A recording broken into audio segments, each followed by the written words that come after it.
అందరికి నమస్తే. తేలిపోయింది, రైతులే తేల్చేసారు లెక్కేందో. వరంగల్లో 2 మీటింగ్లు జరిగినాయి.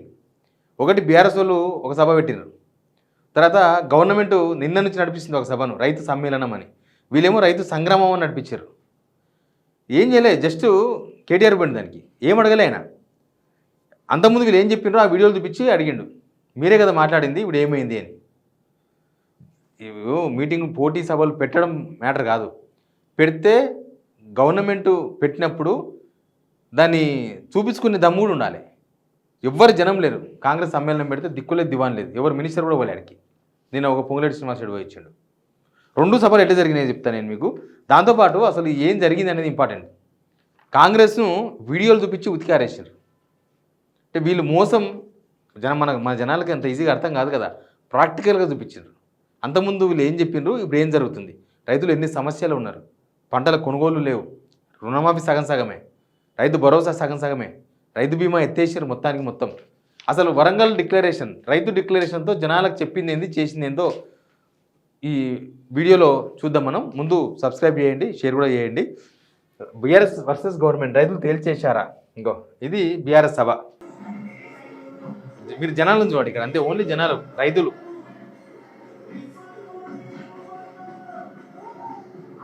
రాష్ట్ర స్థాయి మెగా రైతు మేళా.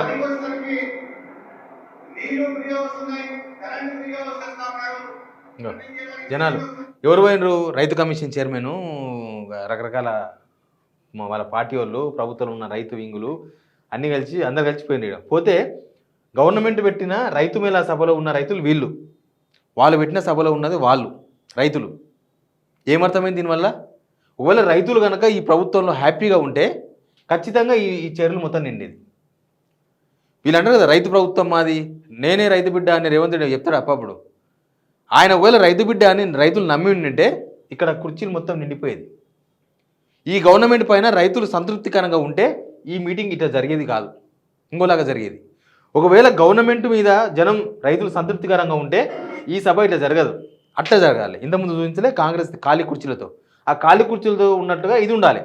ఇక్కడ జనం ఫుల్ ఉన్నారు, అక్కడ జనం నిల్లున్నారు. దానికి అర్థమైంది, ప్రభుత్వం 2.5 సంవత్సరాల ప్రభుత్వం మీద రైతులు తీవ్రమైన అసంతృప్తితో ఉన్నారు. రైతులు మమ్మల్ని ఈ ప్రభుత్వం మోసం చేస్తుందని గ్రహించారు. మోసమే జరుగుతున్నది. అందరు దేవుళ్ళ మీద ఒట్టేసి రుణమాఫీ ఏం చేసిండ్రు? చేసింది పావుల, మిగిలిచింది బారాన. అప్పుడింత ఇప్పుడింత. అప్పుడేమో రైతులు బిచ్చమేస్తున్నారు అనమాట అండి రేవంత్ రెడ్డి, ఆయన ప్రతిపక్షం ఉన్నప్పుడు. అప్పుడేమీ వేయలేదు కానీ ఇప్పుడు వేస్తున్నారు. ఇప్పుడు బిచ్చమేసినట్టు వేస్తున్నారు నిజంగా. అది దిక్కులేని ఏం కాదు రైతులు. కానీ అప్పుడు ఇంత వేస్తాం, లేకపోతే లేదు, ఏదో నా దయా దాక్షిణ్యాల మీద రైతులు ఉన్నారన్నట్టుగా వేస్తుంది గవర్నమెంట్. రైతు బీమా, ఎవరైనా రైతు చచ్చిపోతే వారం రోజులు ఇంటికి వచ్చేది చెక్కు, 5 లక్షల రూపాయల చెక్కు. ఇప్పుడు ఎత్తేసారు, స్కీమే ఎత్తేసారు, మంచి మంచి పథకాలు ఎత్తేసింది గవర్నమెంట్. మరి ఏమైందో ఏం కథనో ఏందో కానీ ఒకసారి కేటీఆర్ మాట వినండి. కాంగ్రెస్ వస్తే రైతు బంధు బంద్ అవుతుందని. ఎందుకు బంద్ అవుతుందే? మేమేమన్నా దివానగాలమా? మాకేమన్నా ధమాక్ లేదా?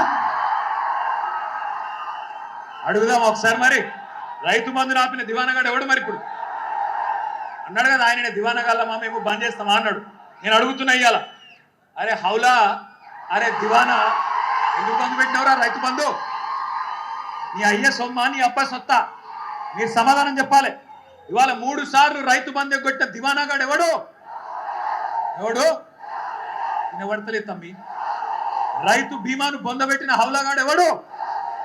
2 లక్షల రుణమాఫీ చేయని దివానాగాడు ఎవడు? 500 బోనస్ ఎగ్గొట్టిన ధోకెబాజ్గాడు ఎవడు? పంటలు కొనుగోలు చేయని బట్టెబాజ్గాడు ఎవడు? పక్కన కేసులు పెడతాడా? కేసులు కాకపోతే మన అయ్యా ఏం పెట్టుకుంటాడో పెట్టుకోమని దేఖలేండి. ఎట్లుందో రెస్పాన్స్? సరే, కేటీఆర్ ఆడ జోష్ని చూసి మాట్లాడిండో లేకపోతే జోష్ నింపాలని మాట్లాడిండో కానీ ఎదురుగా జనాల రెస్పాన్స్ ఎట్లుంది, రైతుల రెస్పాన్స్? నేనేమన్నాను కానీ పలానా ఎత్తేసిన పలానా ఎవడు అంటే ఎట్లా మాట్లాడుతున్నారు, ఎట్లా వస్తున్నారు జనం? అది ఈ గవర్నమెంట్ ఏం చేసిందో రైతులు చెప్పకనే చెప్తున్నారు. అది అర్థం చేసుకోవాలి గవర్నమెంట్. టీవీలలో కాంగ్రెస్ వల్ల భాగవతం వరంగల్ డిక్లరేషన్ ది చూడాలని చెప్పి నేను కోరుతా ఉన్నా. ఆ వీడియో ప్లే చేయండి. जैसे ही कांग्रेस पार्टी की यहाँ सरकार बनेगी वैसे 2 लाख रुपए का कर्जा माफ होगा और आपको सही एमएसपी मिलनी शुरू हो जाएगी। 15,000 रुपए प्रति एकड़ डायरेक्ट बेनिफिट हम किसानों को देने जा रहे हैं।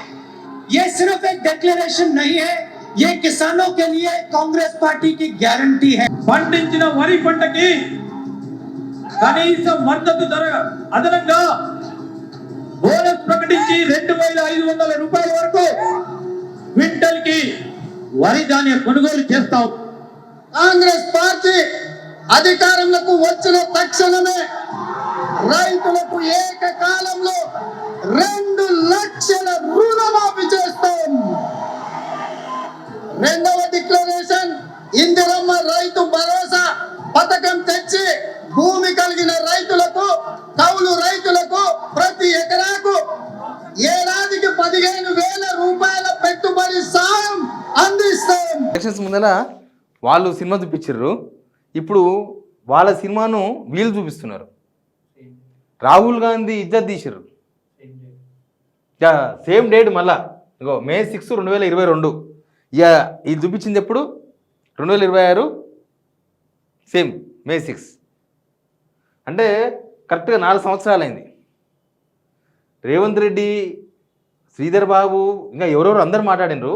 లాస్ట్కు రాహుల్ గాంధీ మళ్ళీ వచ్చి ఓట్లు అడిగే ముఖం కూడా లేకుండా అయిపోయింది. ఇంకా మళ్ళీ ఓట్లు కూడా అడిగితే ఎవడు ఏడు కూడా. ఆయన చెప్పినవి బూడిదలు కలిసినాయి, ఈయన చెప్పినవి బూడిదలు కలిసినాయి, వీళ్ళు చెప్పినవి మొత్తం అంతా పదురుకొని మాట్లాడారు. తెలంగాణ ఓట్ల కోసం వీళ్ళందరూ పదురుకొని మాట్లాడినరు. నమ్మించడానికే రాహుల్ గాంధీని వాడినరు.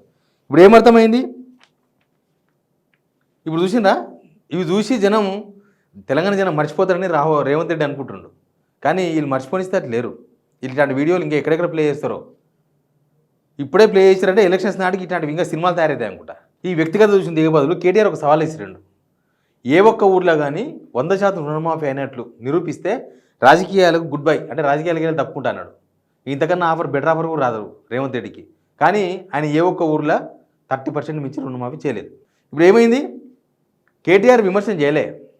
క్వశ్చన్, మీరు ఇట్లా మాట్లాడారు కదా, ఇప్పుడు ఏంది మరి? ఇప్పుడు ఎందుకు చేస్తలేరని వాళ్ళు చూపించిన వీడియోలు, వాళ్ళ వీడియోలే వాళ్ళకే చూపించారు. ఇప్పుడు రేవంత్ రెడ్డి సినిమా రేవంత్ రెడ్డికే చూపిస్తారనమాట. అదే శిక్ష ఇక్కడ.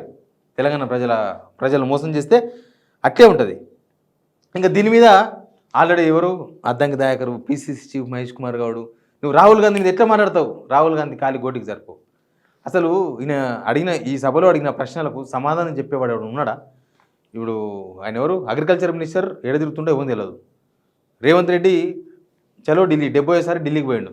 ఈడ రైతులు ఎక్కడ గొడవలు కూడా చచ్చిపోయారు.